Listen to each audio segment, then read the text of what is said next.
Di bumi, ngapain kita takut sama dia? Itulah waswas syaitan, yuwaswisu fi sudurin nas. Ya, maka coba lihat di depannya, Qul a'udzu birabbin nas.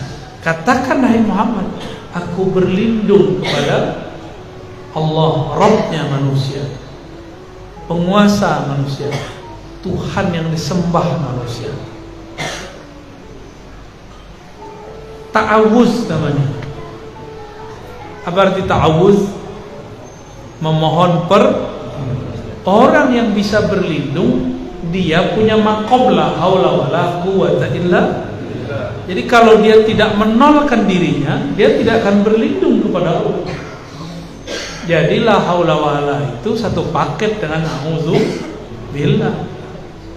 Ya. Maka saya mengajak, kalau mau zikir pagi sore, dimulai syahadat, selain subhanallah, alhamdulillah, Allahu akbar, la ilaha illallah, tambahkan la haula wala quwwata illa billah. Itulah isi qalbu Rasulullah. Qalbu Rasulullah itu qalbu la haula wala quwwata illa billah. Karena beliau selalu di situ.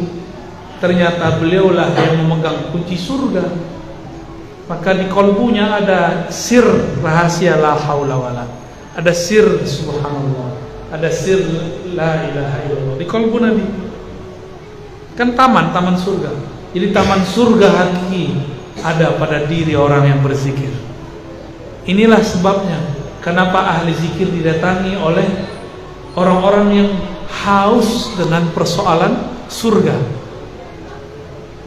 Ingin berkunjung ke surga, sebelum masuk surga, kunjungilah siapa yang kolbunya sibuk mengingat yang nama orang itu ada di dalam surga, Nabi Muhammad sallallahu alaihi wasallam.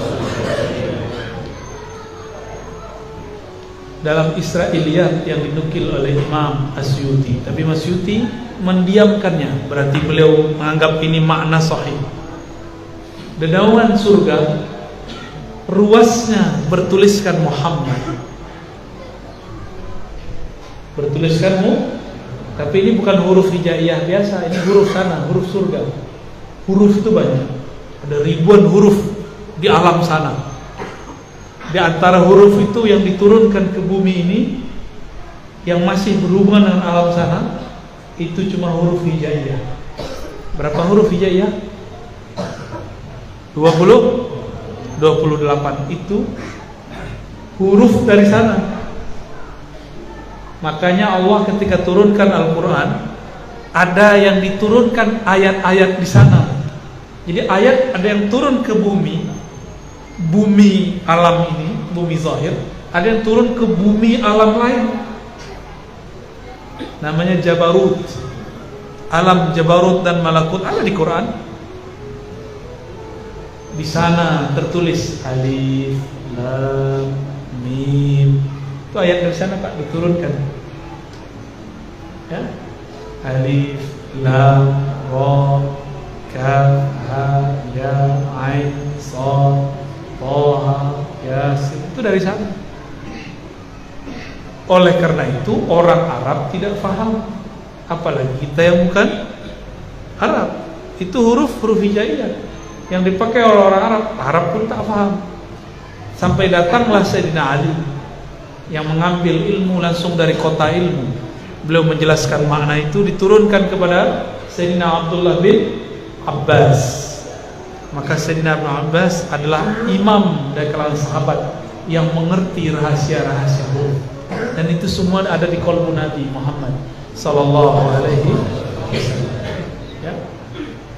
Imam Syuti mengatakan dalam riwayat yang dia nukilkan dalam Al-Khasa'is Al-Kubra, perempuan-perempuan surga, bidadari-bidadari yang sangat cantik, nggak ada apa-apanya dengan kecantikan artis di Indonesia. Artis paling cantik siapa coba? Kok dia? Kata dia BCL katanya. Siapa Pak artis paling cantik? Pasti yang tahun 80-an yang disebut. Tergantung generasi. Ya. Siapa artis paling cantik? Itu artis Pak, disuntik. Ada suntik botok biar putih, kenyal, betul-betul dahsyat. Kalau kita ngelihat langsung nafsu kita laki-laki. Nah, kelaki-lakian kita muncul. Kalau kata Bang Dodo ini, aku ingin menafkahimu. Itu di surga lebih bening dari itu.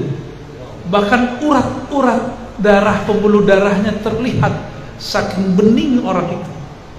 Perempuan-perempuan surga gak tahan Pak kita melihatnya. Bahkan beberapa orang masuk surga sujud, dikira itu Tuhan ya. Apa kata si bidadari? Mas, aku bukan Tuhanmu. Aku istrimu, kata dia. Kok kamu cantik sekali ya, terang sekali. Itu baru bidadari, belum ratunya bidadari. Kata Al-Imam Asyuti, urat-uratnya bertuliskan nama Muhammad. Semuanya. Kalau ada kelihatan ya pembuluh darah itu kalau dibaca bertuliskan Muhammad. Saya setelah mengenal ada namanya huruf Jabarut, huruf dari alam sana, lalu ada huruf di bumi, baru saya paham maksud riwayat itu. Dulu nggak ngerti, baca kitab ini nggak ngerti maksudnya apa. Masa ada tulisan Muhammad di badan bidadari? Nggak mungkin. Tapi ternyata masuknya begitu. Ada aksara-aksara lain di alam sana. Ya. Maka dikunci di dalam Al-Quran Alif Lam. Tapi dalam tafsir ditulis hanya Allah yang mengetahui. Itu kurang tepat. Benar tapi kurang tepat. Untuk orang awam boleh, tapi untuk guru, kiai, ulama dia harus cari tahu. Ya, harus cari tahu bahwa ada maknanya di dalam tafsir. Baik. Jadi kolbu Nabi ini, di dalam kolbu beliau ada apa?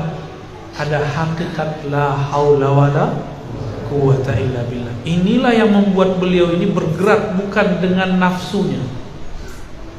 Kirim sahabat ke Ethiopia, nyampe di sana direcokin oleh kafir Quraisy. Hampir saja gagal. Selesai misi balik. Lalu beliau juga mau hijrah ke Taif. Ternyata diusir. Beliau nggak mengeluh. Nggak ada mengeluh. Ini baru cekcok antara pengurus masjid, udah pengen mundur aja ya. Kalau begini mundur nggak mau ngurus masjid. Mundur aja, nggak usah berjuang. Ya. Baru gitu-gitu doang ngurusin majelis, tersinggung dikit, hilang. Rasulullah kalau kayak ente selesai, nggak ada Islam masuk ke negeri ini ya. Jadi kita ini kalau mau berjuang mengurus umat nggak boleh gampang tersinggung, nggak boleh baper ke anak muda. Atau baper Pak? Bawa perasaan dikit-dikit, hatiku sakit, aku tersinggung, kame kata orang, kame. Baik. Rasulullah karena di kolbunya ada hakikat la haula wala quwwata illa billah. Beliau menyadari geraknya ini harus mengikuti geraknya Allah. Jangan gerak-gerak sendiri. Karena kita ini bukan Rasulullah, maka lakukanlah segala sesuatu dengan meminta izin kepada Allah. Rasulullah udah kasih tahu caranya.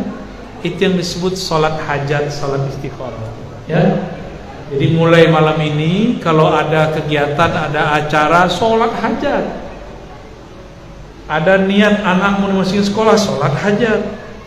Ada mau buka usaha, sholat hajat.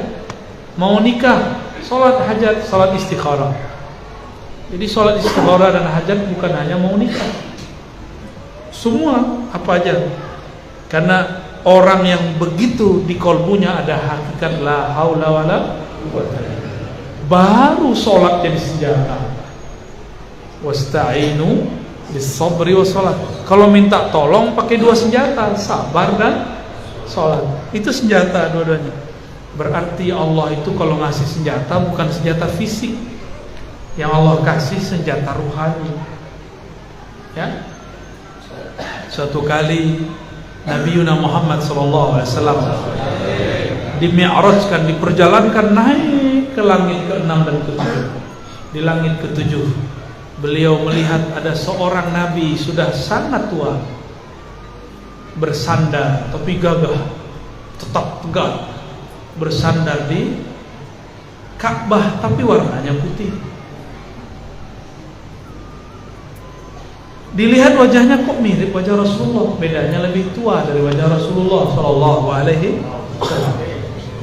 Maka beliau tahu, wah ini Nabi Ibrahim, ya, Nabi Ibrahim. Berkalam-kalamlah ruh Nabi Muhammad dengan ruh Nabi Ibrahim. Nabi Ibrahim sudah meninggal, tapi jika ruh sudah mengenal jalan kepada Allah, maka dia bisa bertemu dengan ruh yang hidup di sisi Allah. Maka berkalam-kalamlah beliau, sampailah kepada pembicaraan tentang surga. Jadi asik Pak kalau bisa ngobrol dengan alam sana itu, ya, para wali-wali, para nabi-nabi itu mereka hidup paling enak. Tapi ujian juga paling berat, ya. Ujiannya ujian perasaan sama suuzon, berburuk sangka.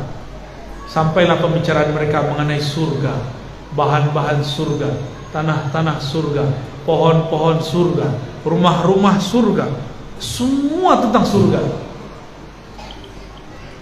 Apa kata Nabi Ibrahim sallallahu alaihi wasallam, ya?